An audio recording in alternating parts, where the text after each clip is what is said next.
এখন যে স্কিলটা ডেভেলপ করছেন ৫ বছর পর সেই স্কিলটার চাহিদা আদৌ থাকবে কিনা সেটা নিয়ে রিসার্চ করেন কি?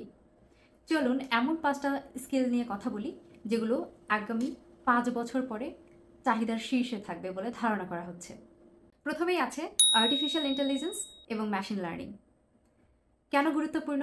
বিভিন্ন শিল্প খাতে অটোমেশন এবং কৃত্রিম বুদ্ধিমত্তার ব্যবহার দিনে দিনে বাড়তে থাকবে।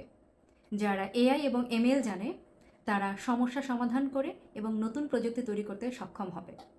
২ নম্বরে আছে সাইবার সিকিউরিটি। ডিজিটাল খাতে তথ্যের নিরাপত্তা দিনকে দিন বাড়তে থাকবে। যেহেতু সাইবার অ্যাটাকের ঘটনা বৃদ্ধি পাচ্ছে, তাই সাইবার স্পেশালিস্ট যারা আছেন, সাইবার সিকিউরিটি স্পেশালিস্ট, তাদের চাহিদা কিন্তু ডে বাই ডে বাড়তে থাকবে। ৩ নম্বরে আছে ইমোশনাল ইন্টেলিজেন্স।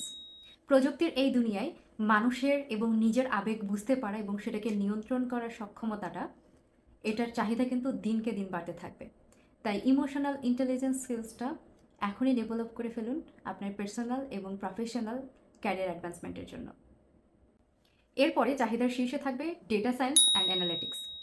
তথ্য বিশ্লেষণ করে ব্যবসা কিংবা বিভিন্ন খাতের বড় বড় কঠিন সিদ্ধান্তগুলো নিতে সহযোগিতা করবে এই ডেটা সায়েন্স এবং অ্যানালিটিক্স।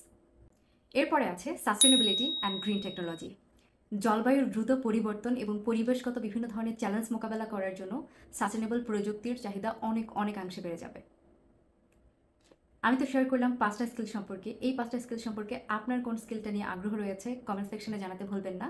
পরবর্তীতে কোন বিষয়ে ধারণা পেতে চান, বিভিন্ন ইনফরমেশন পেতে চান, সেটাও জানিয়ে দিতে পারেন কমেন্ট সেকশনে।